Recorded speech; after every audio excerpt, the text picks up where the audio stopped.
तव कथामृतं तप्तजीवनं कविभिरीडितं कल्मषापहं श्रवणमङ्गलं श्रीमदाततं भुवि गृह्णन्तु ये भूरिदा जना.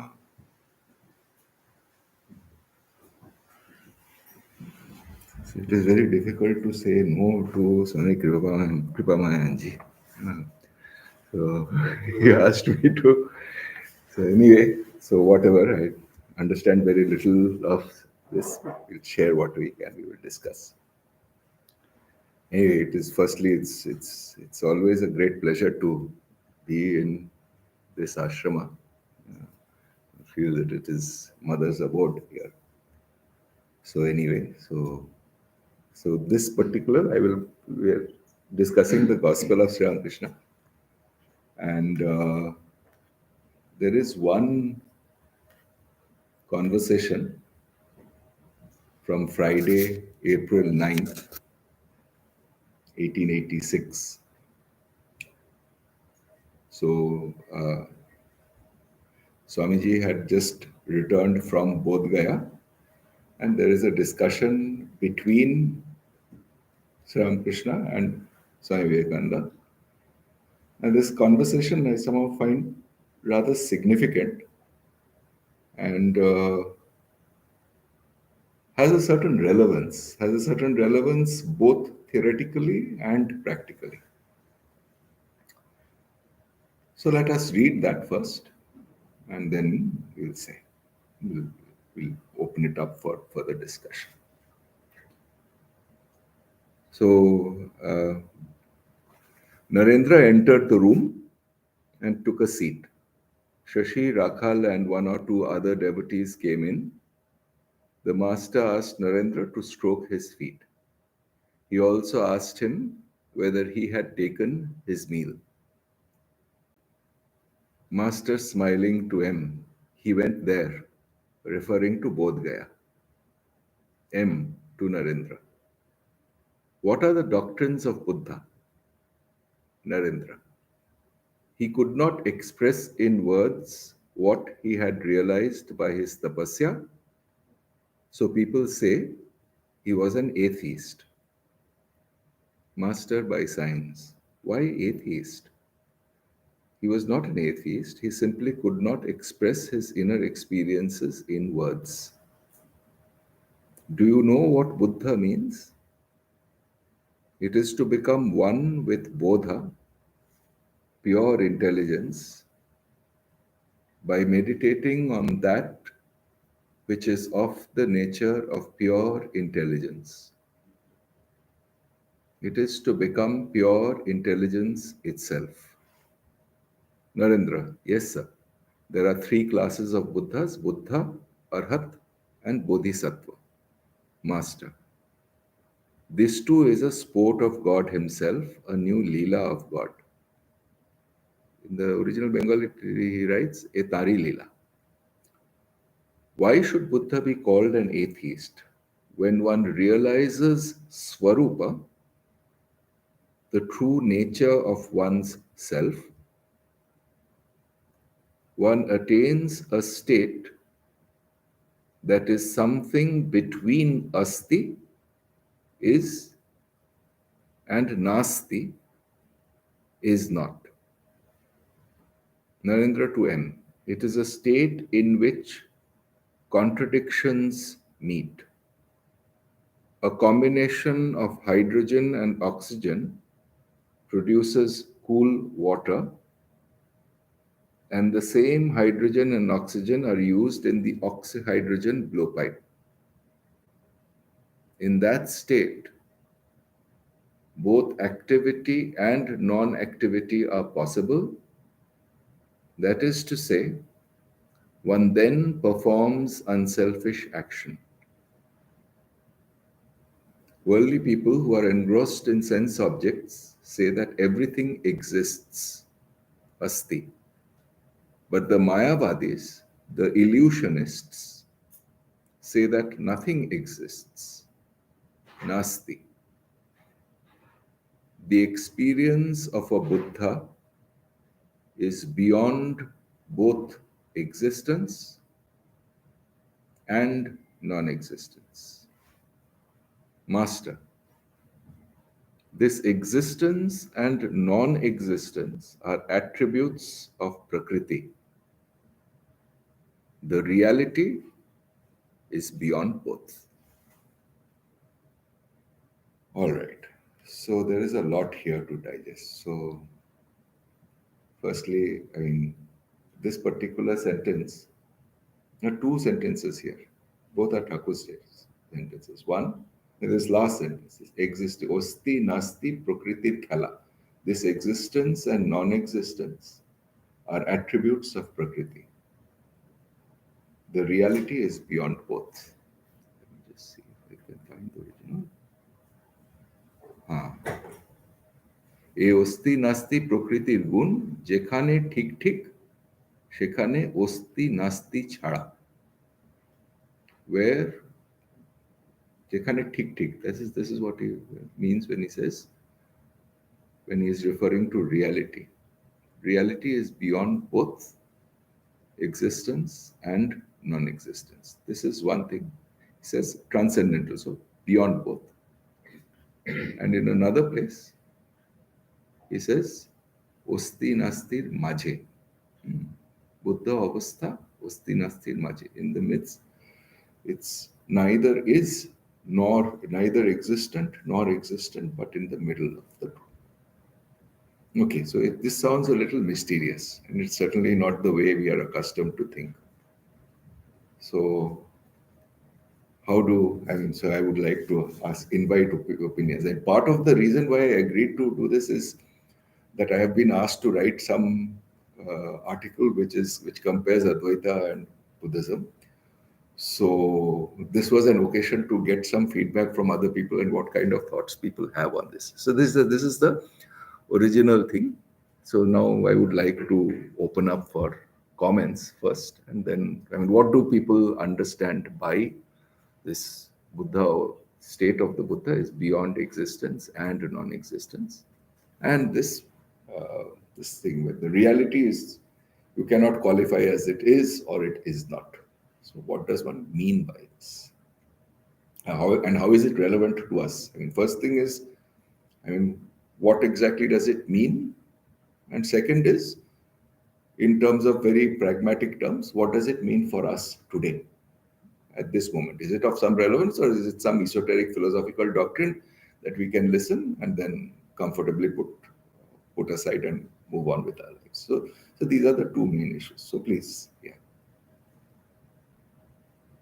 So Swamiji, yes, we can just kickstart. Absolutely, yes. Existence for common people. Yes. Always via their senses. We Yes. try and understand and experience the world via our senses. Yes. That is our reality that we understand and perceive and see. Yes.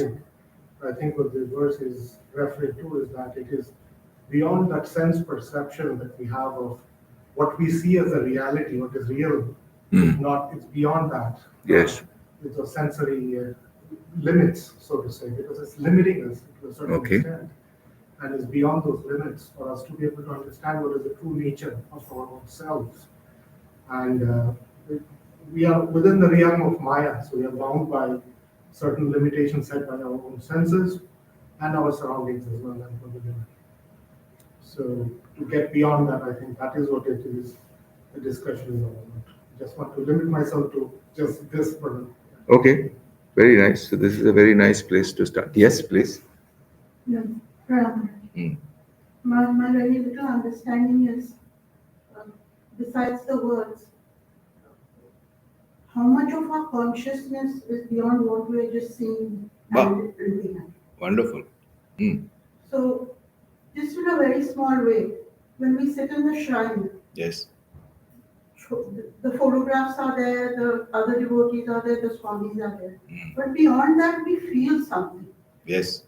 And sometimes it's limited. On some days, we don't, it's just limited to the music, to this. And some days it goes so deep that memories of your childhood, which you have forgotten, may also come up, and spiritual memories, some idea. And if we can carry this, sometimes even outside, sitting in a bus, in a subway station, the sound, the clamor kind of confuses us, and we're just limited to that moment. But if we can take that consciousness beyond this subway station, this, and go somewhere else, carry our peace. Hmm. That Maharaj, I think if we can do that, then little bit of that would come everywhere. But All the right. problem is, Yes. it's very difficult. As when we were children, probably we lived in that state. As long as we were innocent, as long as we were children, or when we were, there are moments we feel that, especially in the shrine or in a temple or in a place that beautiful nature. Hmm.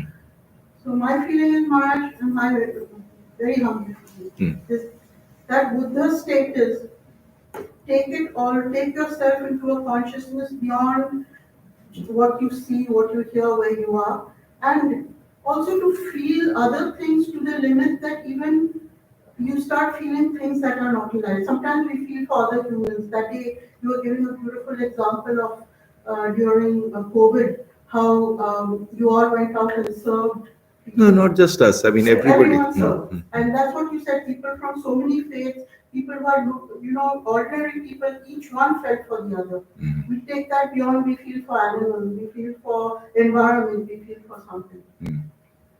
I haven't felt it, but sometimes we feel for something that may just be inanimate, even a building. Hmm. It meant something. So that's my idea, Maharaj, that when we start feeling beyond what we feel. All right. All right. All right. So let me try to summarize what you have said so far, and then we'll carry on.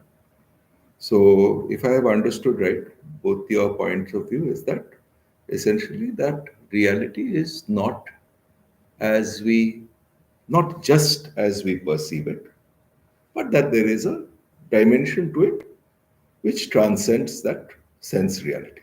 Is that a more or less one line summary of what you're saying? Okay. Very good.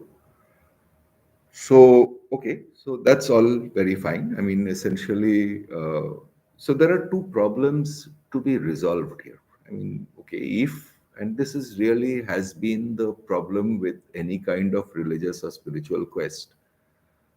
Um, there's kind of a part of it is a world negation. It's not what it is, and there is something transcendent which is somehow real. If one follows that to the letter, while being stuck in our usual way of perceiving, then one is leading essentially a double life.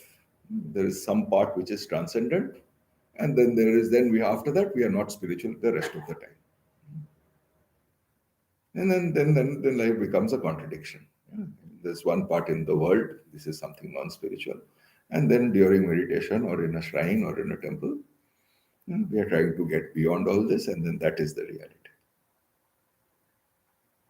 So then, practically, in terms of our actual day-to-day living, dealing with other people, day-to-day dealing with the world around us, then at that point of time we will have to decide that no, that is the transcendent, this is the world as it is, and so there will be a contradiction. How do we resolve it? So, which means so then it can give rise to psychological conflicts. It can give rise to many things.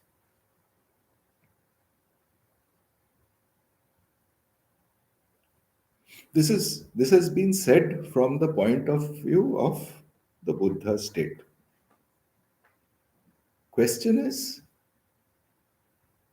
in our Upanishads, in the Vedanta, is it or is it not more or less the same thing that is being said in certain places? This is a question that we would like to raise and discuss.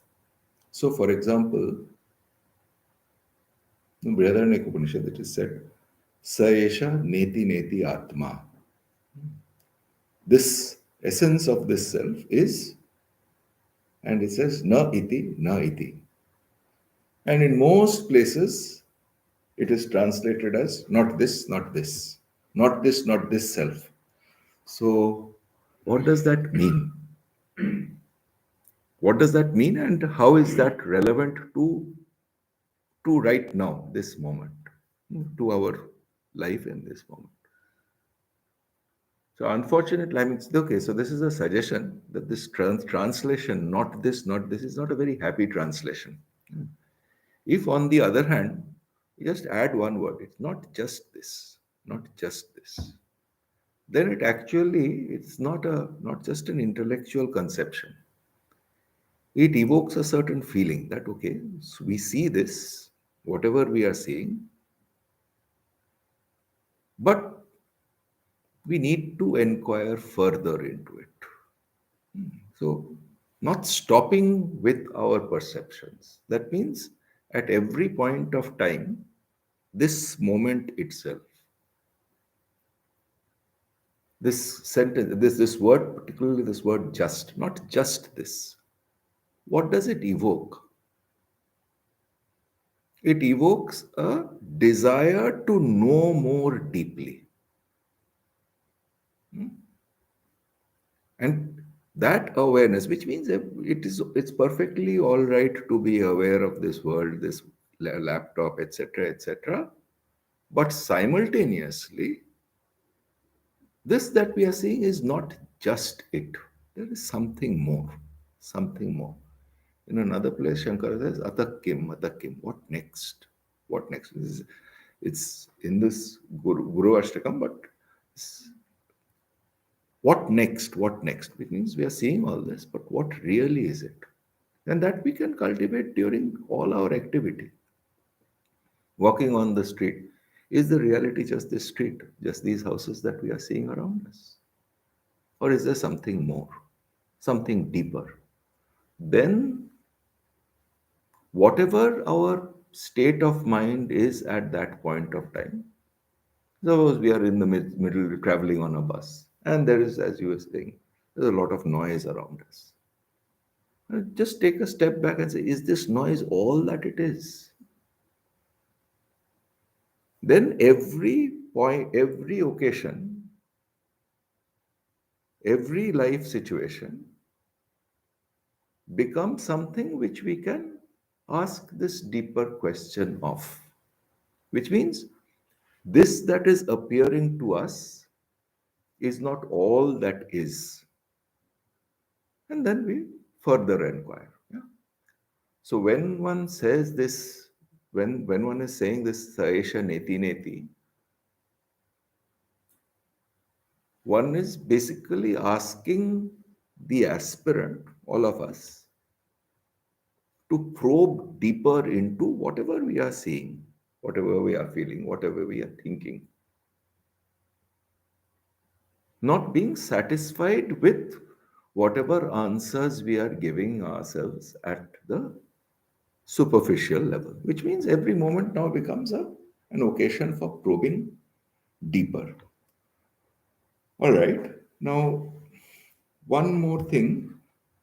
I mean, this is see, essentially this is a certain misconception that is often associated, particularly with Advaita Vedanta or with the Upanishads, that it is some dry intellectual pursuit. It's anything but. I mean, why? Because it's supposed to encompass all of life in all its dimensions. It does not exclude anything from it. And therefore, this Mahavakya, this Shvetaketu is Tattvamasi. I mean, our real existence and the existence of this world around us, in its essence, are not separate. It means that when we see this world, I am one thing and the world is another. That's our usual perception. What this is asking us to do, can we probe it a little deeper? And then, if then, what exactly is the feeling that one is supposed to? It's supposed to evoke a certain feeling. And what feeling is it supposed to evoke? That there is one undivided consciousness or life around us.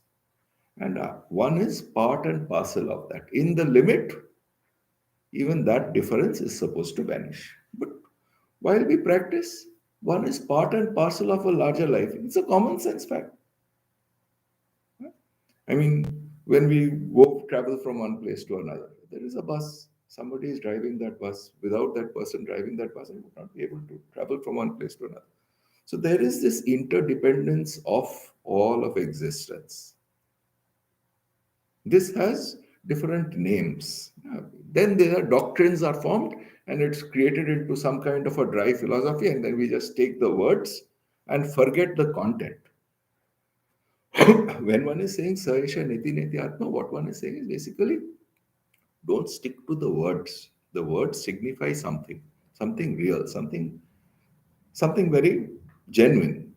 And that will come to us only when we feel it to be as real as our day-to-day existence. So when we say Saesha Niti Niti Atma, it's basically prodding us in and through every act of cognition to probe a little deeper into that reality. Okay, so this was this one particular thing from Brihadaranyaka. Essentially, the same message in this great Upanishad, Mandukya. There is, again, see, it's expressed in these via negativa. I mean, it's a very inspiring mantra. It's probably the shortest Upanishad, just 12 mantras. Again, and it's describing what? It's called Turiya. Turiya, we roughly translate it as transcendent. But transcendent does not mean that it is beyond grasp. In some sense, it is the most directly perceived. So, describes pragya is another word for consciousness. So, here's the mantra. न अंतःप्रज्ञं न बहिष्प्रज्ञं न उभयतःप्रज्ञं न प्रज्ञानघनं न प्रज्ञं न अप्रज्ञं. See, all of these are prefaced by a not. Na antahpragyam, which means basically during our dream, we are relaxed and as if our consciousness is directed within ourselves, imagining that, yeah, one is flying, one is fighting some 10 million aliens who have come, or one is listening to some beautiful music. This pragya or consciousness is directed within. So it says na anta pragya. So it's not just that. Na bahish pragya, which means in our usual waking state, right now we are seeing this room lights, not just this much.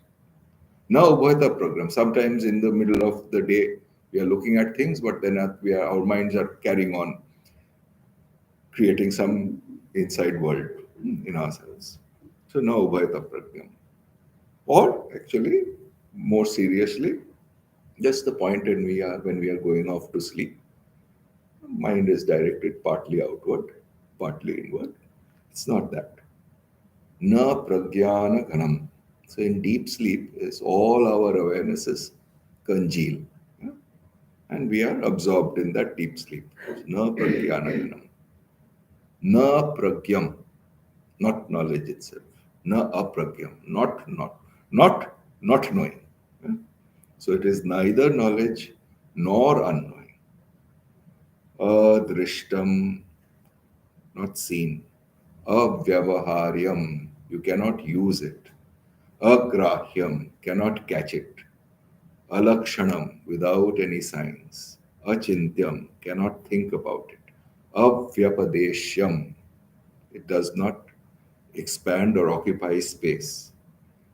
Ekatma pratyaya saram. Here in this little word, Ekatma pratyaya saram, the hint is given as to where we catch hold of it. Ekatma pratyaya saram. Atma pratyaya. Every moment, whether we are conscious or unconscious, this sense of I does not leave us. It is an indication of something. So this pratyaya is knowledge. You should not refer to this self-identity is a symbol for something. Symbol of what? So pratyaya is what is the essence of that pratyaya. That means, okay, don't be sad. What this is saying is basically don't be satisfied with just acknowledging, oh yes, I am. And I am right now, I'm reading this, I'm reading that, and forget everything else. No. This I is there, but what really is there behind it? Essentially, and this is something that it can be a part of our practice in everything, in and through everything. Before looking at this laptop and reading it, I have to be aware of oneself, because without that I will not be able to read it. Right? So what's basically they are asking is pause a little bit and just look at that which is looking at this. Ekatma pratyaya saram prapancha upashamam Shantam Shivam Advaitam Chaturtham Manyante Sa Atma Savigneya.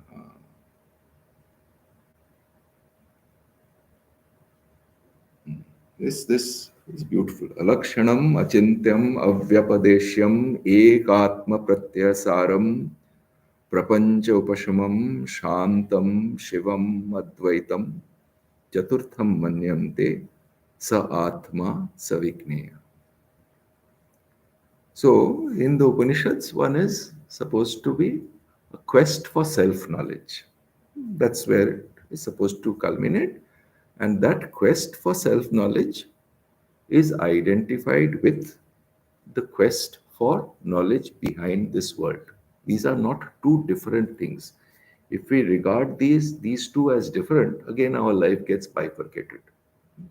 Okay, at this point of time, I'm trying to understand the world. At this point of time, I'm trying to understand myself. That difference is supposed to slowly go away. So, which means this cognition of the world is also really an attempt to understand oneself. Because in the final count,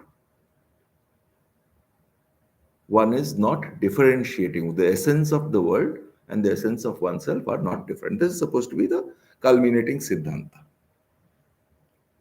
And there they use these words, prapancha upashamam. Prapancha means what? This is all this that appears. But where does it appear? It appears, it is oneself that is being aware. In one's consciousness that all this appears. But prapancha upashamam. Suppose all this gets absorbed. I mean, we acknowledge that it is in and through our consciousness, through which we perceive all this. Then that which was projected, this view of the world, it gets absorbed back into that conscious faculty. Shantam. So the mind becomes peaceful.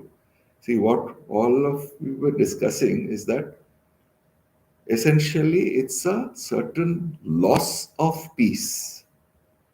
Where that is what aggravates us. When we are dealing, I mean, if in the midst of everything that is going on, if our mind is completely calm and poised, would we really feel that, oh, there is this world, there is me, etc., etc.? All this fight and aggravation does not exist. So, the problem is not that the world exists. The problem is that the world elicits from us a certain response, most often emotional, which is typically something that differentiates me from so and so. Oh, he misbehaved with so and so, or this person behaved very well with me. And then the mind goes on playing all these stories. But here it's saying that acceptance of all these opposites. That's the nature of the world. There will be good, there will be bad. Sometimes one will be fond of this, one will be not fond of that. But all of that is accepted. That is the prapancha. Acceptance means that it has now been absorbed into one's own consciousness. I am the good, I am the bad. I am the favorable, I am that. In all of that, what I regard as good and bad are only temporary constructs Nothing permanent in that. In and through, this one consciousness is pervasive. Prapancha becomes absorbed. Prapancha upashamam shantam. So peaceful. And then it says Shivam. That we have this deity Shiva, right? The deity is a later advent, but this literally means Mangal, of conducive to great blessedness. That is the real Shiva, Advaita, non-dual. Chaturtham manyante. That is the fourth. So here they have discussed in this Mandukya Upanishad three states: waking, dreaming, and deep sleep. And then this fourth, Turiya does not mean transcendent. It literally means the fourth. The fourth, which means it cannot be qualified by just waking, just dreaming, just deep sleep. Chaturtham manyante sa atma. That is the self. That is the self, and it pervades all these four states. It is not that it is something that is something different from our waking state.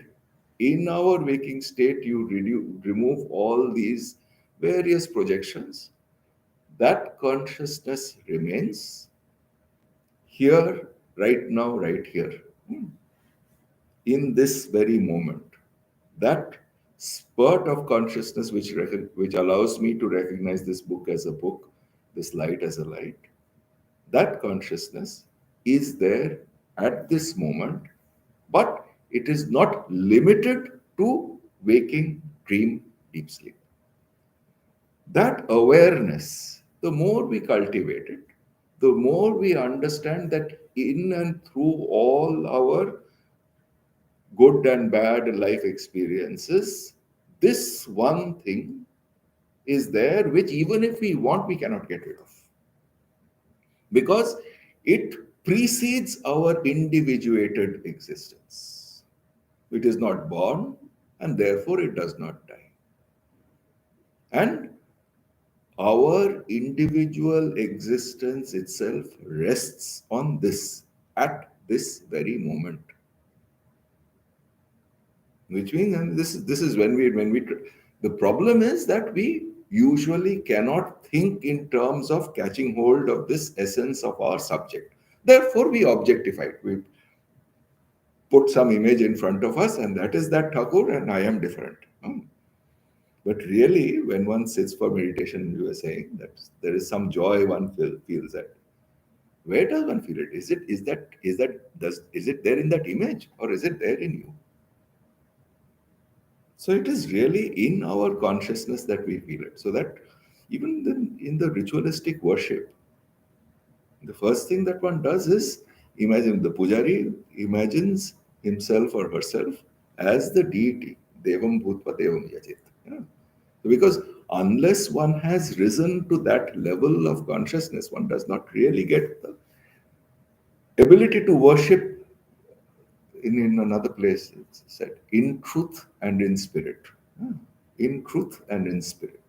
So that worship also, there also it's that same catching hold of that one transcendent dimension, which is nevertheless not something esoteric, but something that is there with us at every moment. All right. So this is there. This is from the Upanishads. And we started off with the Buddha, and we somehow or the other we got into this Advaita Vedanta. Of course, I mean, what else to do? The question is, we started with the Buddha's doctrine, and at this point, what one would like to discuss is this or is this not different? Is this the same or is it different from the state of the Buddha? Yeah. So let's go to one of Buddha's statements. This is again, it's a sutra. It's called the Pragya Paramita Sutra, and it's essentially the same thing. Buddha is teaching one of his first disciples, Sariputra. He says, "Iha Sariputra, sarva dharma." See, and he will not use Atma. he will use the word shunyata. But just think, at least for those of us who have been acquainted with the Vedantic literature for some time, just replace in your mind this word shunya by Atma, and you'll see that he's saying exactly the same thing. Iha Sariputra Sarva Dharma Shunyata Lakshanaha Anutpanna. It is not generated. Aniruddha. It cannot be extinguished. Amala is it has no impurity in it. Avimala. It has no, I mean, again, it's more or less means the same thing. Anuna. Aparipurnaha. इह सारिपुत्र सर्वधर्मा शून्यता लक्षण अनुत्पन्न अनिरुद्ध अमल अविमल अनून अपरिपूर्ण तस्मात् शारिपुत्र शून्यतायां न रूपम न वेदना न संज्ञा न संस्कारः न विज्ञानम तस्मात् शून्यतायां. If you want to replace that, therefore in this Atman or in this shunyata, whichever you want to look at it. Na rupam, there is no form. Na vedana, there is no particular knowledge. Na sangya, na samskaraha. You have no force of habit, samskaraha. Na vijnanam, na vishesha jnanam. Here, Sariputra, all things have the characteristic of emptiness. Usual translation is emptiness. No arising, no ceasing, no purity, no impurity, no deficiency, no completeness. Therefore, Sariputra, in emptiness, there is no form, no feeling, no perception, no volitional processes, no individuated consciousness. And now you try to put these 2 points of view together. That on the one hand, one is saying that in this nothingness, and from the Vedanta point of view, in this Atman or in this fullness. One is saying Nasti, one is saying Asti. And Thakur somehow puts the two together, that Jekhane Thik Thik, where there is reality, it is beyond both this isness and this not isness. This one synthesis of two extremes, I mean, whenever we think, we usually think of either something is or something is not. This is the fundamental duality that we are accustomed to. Either God is or God is not. Atman is or Atman is not. But here, what one is doing is one is pointing to a reality which is always there. It's something, I mean, as soon as we have a certain sense of I am, this consciousness has somehow preceded it. Or if we say, okay, no, this body has changed so many times, so it's not there. And somehow this is preceded by this. So this not isness or isness presuppose reality, which we can say it exists, or we can equivalently say it does not exist. Whichever path one chooses is fine, because in any case, that reality is not going to be, I mean, we are not going to be rid of it because our individuated existence rests on it. And then we can start inquiring. And somehow I find that, I mean, there is a lot of scientific upheaval over these days, and many people claim to be atheists. That sentence of Sri Ramakrishna there, that Nastik keno habe. Why atheist? He was not able, he was unable to, he did not, let me just read out the actual passage instead of trying to remember it. He simply could not express his inner experiences in words. It's not that it was because of an inability. It is because this aspect of our lives, for anybody, is not expressible in words. As soon as you try to express it in words, you have limited it, and that experience has somehow been, one has not been entirely honest with it. Now, even in the Kathamrita, there is one place when Sri Ramakrishna is talking to Vidyasagar, and he says something. Uh, he says this in very simple language. Brahmo ki, there, in the Vedantic point of view, it does not, one does not talk about Shunyata, one talks about Brahman. But the descriptions point towards more or less the same reality. Brahmo ki mukhe bola jayena. One cannot say in words what Brahman is. সব জিনিস উচ্ছিষ্ট হয়ে গেছে. Everything has been touched by the tongue. Vedas, first he starts off with the Vedas, the most holy thing. Vedas, Puranas, Tantra, Shardarshan, the six philosophies. সব এঁটো হয়ে গেছে. Everything has been touched by the tongue. মুখে পড়া হয়েছে, মুখে উচ্চারণ হয়েছে. It has been read by using the faculty of speech. It has come out of our mouth. That is why it has become uchishta. কিন্তু একটি জিনিস কেবল, there is one thing alone, uchishta হয় নাই, that has not been become uchishta. That is Brahman. Brahma je ki, what Brahman is, আজ পর্যন্ত, till date, to date, কেউ মুখে বলতে পারে. Nobody has been able to speak of it. Yeah. Now you take this and you look, you juxtapose. This is towards the very beginning. This part is from 5th August 1882, and that last bit about the Buddha is from much later, from 1886. Yeah. There he is talking of Buddha's doctrine as Shunyata, and here in the very beginning he is talking about Brahman, or the ultimate Siddhanta of Advaita Vedanta. But the way one is describing it, way one is supposed to catch hold of it, is somehow or the other is saying that, okay, there is not something that can be encapsulated in terms of any intellectual superstructure, any conceptual framework, or indeed in terms of any words. Why? Because it is the support of words. It is from this that words emanate. But words themselves, if you try to catch hold of, say it's basically, I mean, in more devotional language, the wave on the ocean. Yeah. If the wave tries to catch hold of the ocean, what will it do? The least, I mean, the maximum that it can do is get merged in it. So once it loses itself in the ocean, is there a separate waveness? Wave recognizes that its essence is water. The essence of the ocean is also water.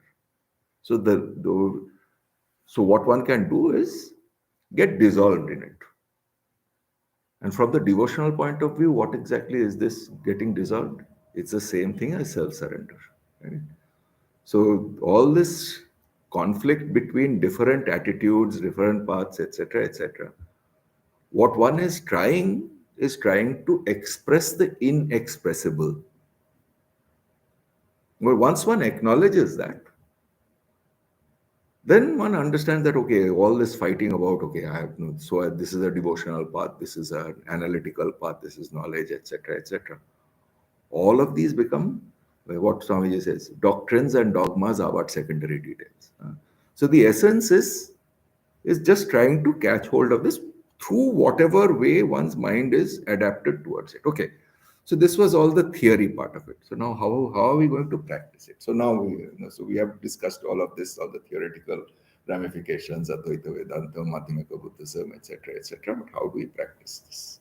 So now, again, somebody please start off. কত সময় কটা অবধি বলতে হবে? Okay, so what is the time? Maharaj, Yes. Let me start. Yes. and others can contribute after that. Fantastic. Yes. So talking about the secular life and spiritual life, and Yes, also yes. in practical life, if we're talking about implementing all this very Yes. clearly, there is no difference in the realization of the fact that they will do that. And there is no difference between the secular life and the spiritual life. Correct. And we are true to ourselves, and we know when, just as Thakur said himself in the first line, I think, on Swami Vidyanathananda's compilation. That is To me, rather than the Pakaru, which is on college, whatever it is, right? So it's just Absolutely. the difference between the two. Right? I mean, finding the real meaning, but it's not theoretical. That's correct. More to understand spiritually.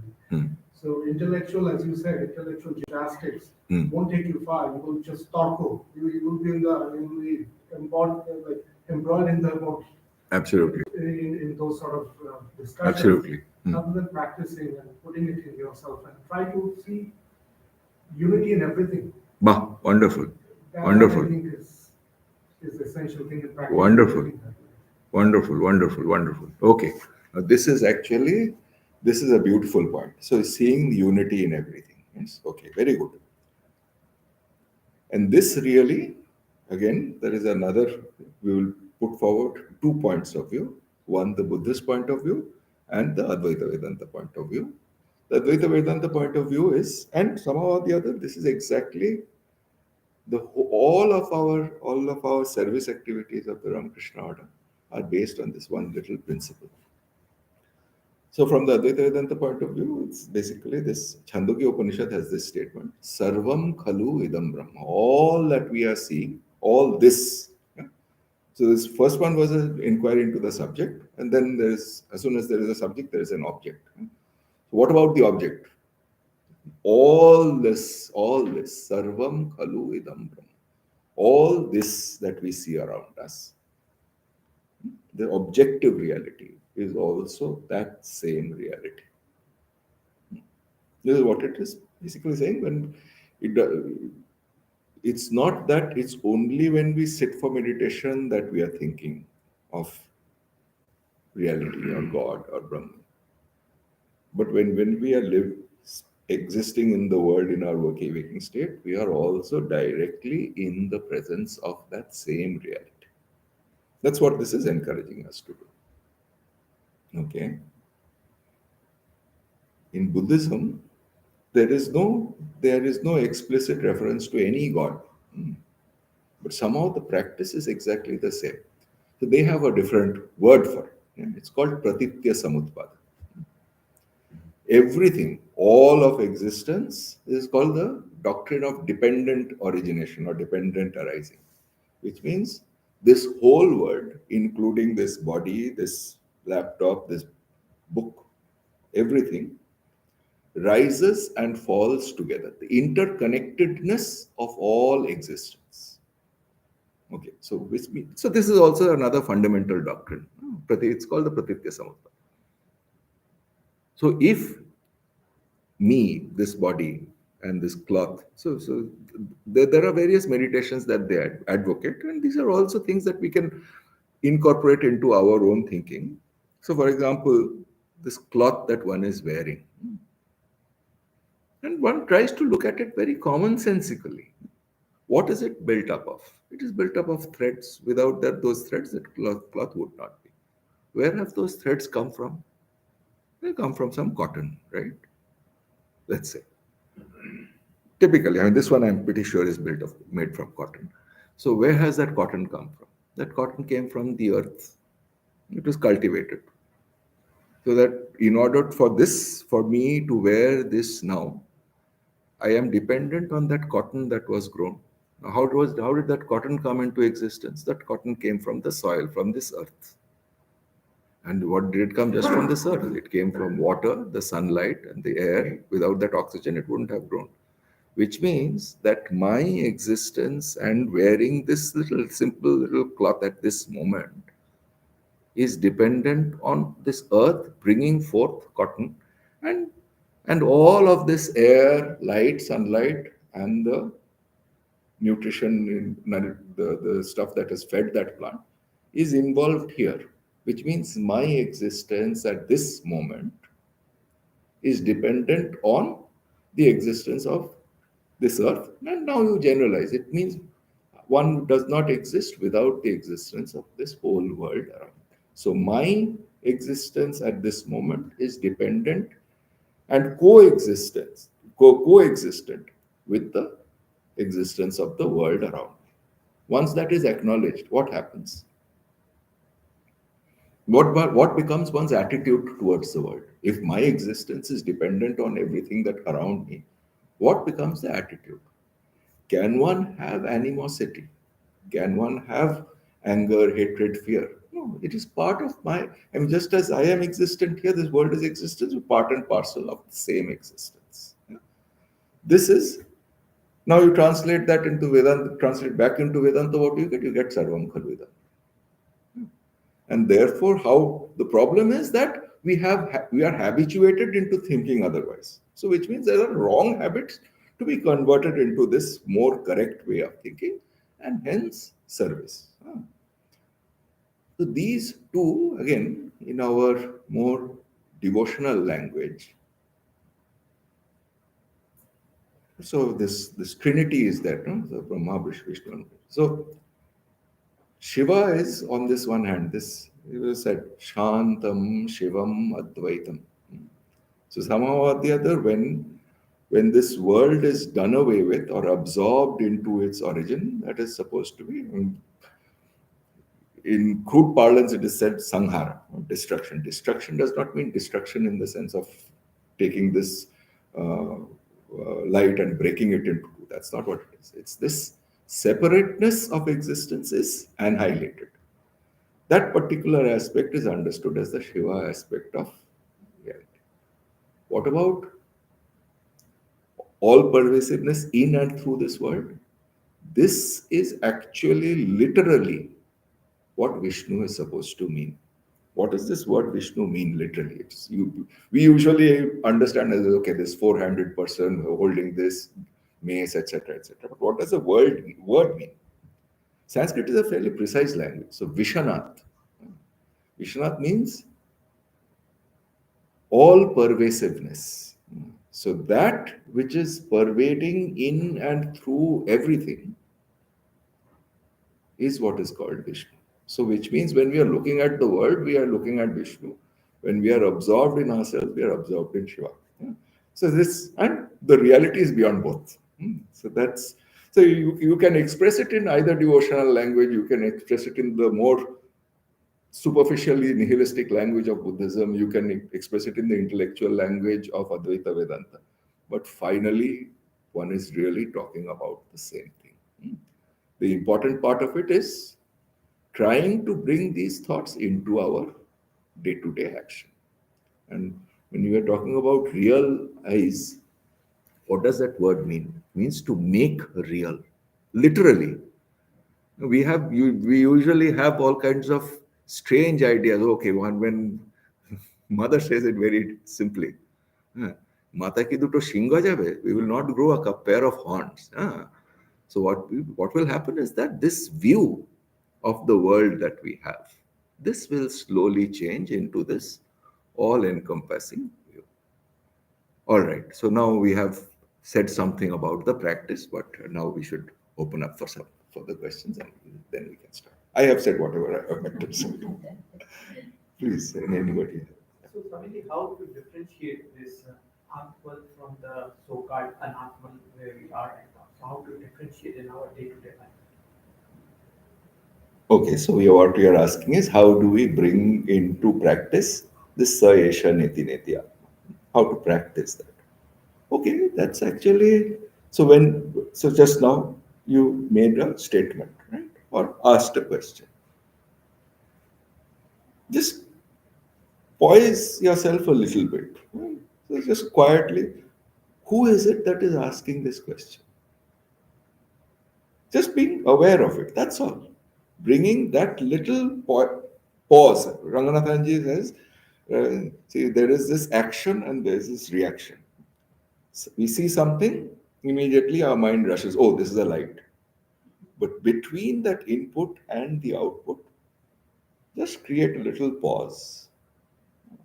That pause allows us to, okay, there is this action.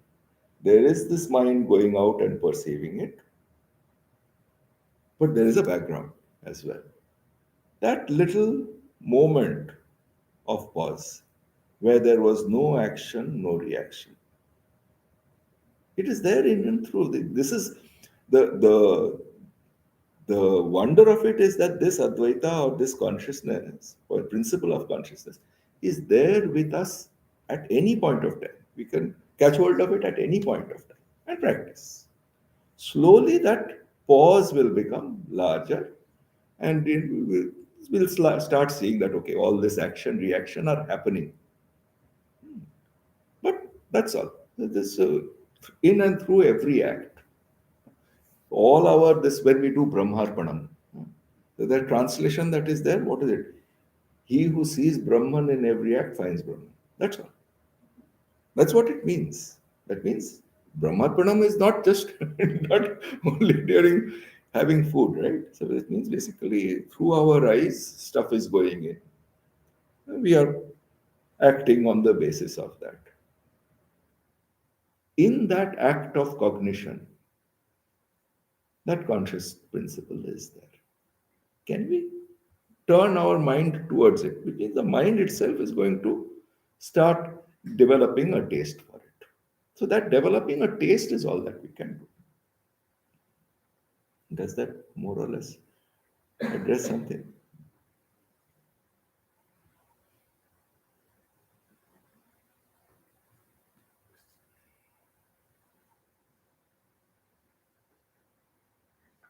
Ah, yes.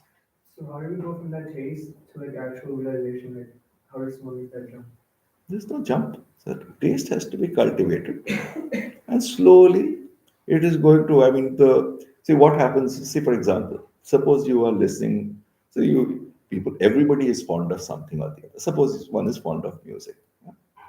When one listens to that music, slowly, at some points where we get this sense that okay, after we were absorbed in that music, and suddenly when we come out, we say, oh, I wasn't aware that I was so absorbed in that. What has happened? That for the time being, that sense of there is this music, there is this me which is separate, and I am trying to enjoy this music. This was gone. Right? Same thing for this source of the spark of consciousness which is there with us all the time. And as soon as one starts cultivating a taste for it, all these little dots of consciousness which we do by conscious practice, they start getting tied to each other. Right? One place, Swami Yatishwaranji, who was the author of Meditation and Spiritual Life, he was describing this too. So it is an answer to your question. He was explaining the difference between japa and meditation to a monk who is a very senior monk now. So he had this stick with which he was working. So he said in the dust he tapped his stick a few times. See, this is like doing japa, and then he draws a line through it. See, this is meditation. Yeah? So what happens is that we cultivate this thing, and slowly there are these little spurts when we recognize, okay, I am poised now. Then again, our mind starts behaving in its usual way, and we wander around. But then again, we pause. Slowly, this frequency becomes longer and longer, and then it will get tied together. And once it gets tied together, one recognizes, oh, this is what it really is about. We don't have to do anything new. That's the whole point. It's not something to be done and achieved. It is there with us all the time. One just needs to recognize it. That is all. Through that, because for that, what does one have to do? Initially, there are little few practice. We have to practice this a little few times. However long, however long it takes, because we can't do anything. I mean, we cannot do anything else, right? So we have to go on doing it at some point of time. When these obstructions that we feel are there, they will vanish of their own. I will share something else. Something I was listening to one of my Sarvapriyanandaji's lecture, and he said he was in Uttarakhand. Hmm. He asked Swami the same question. Asked whom? Asked another Rishi there. Hmm. Hmm. Question about how do I get about the spiritual life. So that Rishi said in Hindi, in two words only, Jano ya mano. अरे क्या बात. So Jano ya mano, so self-inquiry, what we are talking about, Hmm. or you mano, self-belief, believe in it and go forward in that. It's not something that is outside, not something separate. Self-inquire, find it out yourself and get to know. So you don't have to keep looking for that, right? Right. Whatever path you choose, right? So that's why secular path and spiritual path, that's the same thing we're talking about. Those are nothing separate. It's a matter of you not just intellectually grasping it, but actually see that in practice in everything and every deed that you do every day, like truthful we talk about, peace. And all that we do in our lives to attain and gain something, right? It's a peace of mind. How do you like that's just one of the things, but you want to attain peace, so everybody wants to be happy. This is what gives you that happiness. Why do we feel? You mentioned the other day. Why do we feel happy when we come here? Something innate that is existing here. It fills our mind and heart with that happiness. That happiness you won't get like when you indulge yourself in many other practices or other things. There's something in it that gives us that. That's the spirituality. Yeah. So now that since you mentioned this story of Vishwarupa Sarvapriyanji when he had been to Uttarkashi, so he's a very good friend. So he had told me one particular thing that one very great soul was there, Ramananda Saraswati, a great Vedanta. He used to stay mostly in Omkareshwar in the Narmada Bank, but he came to Kashi in his last days and gave up his body there.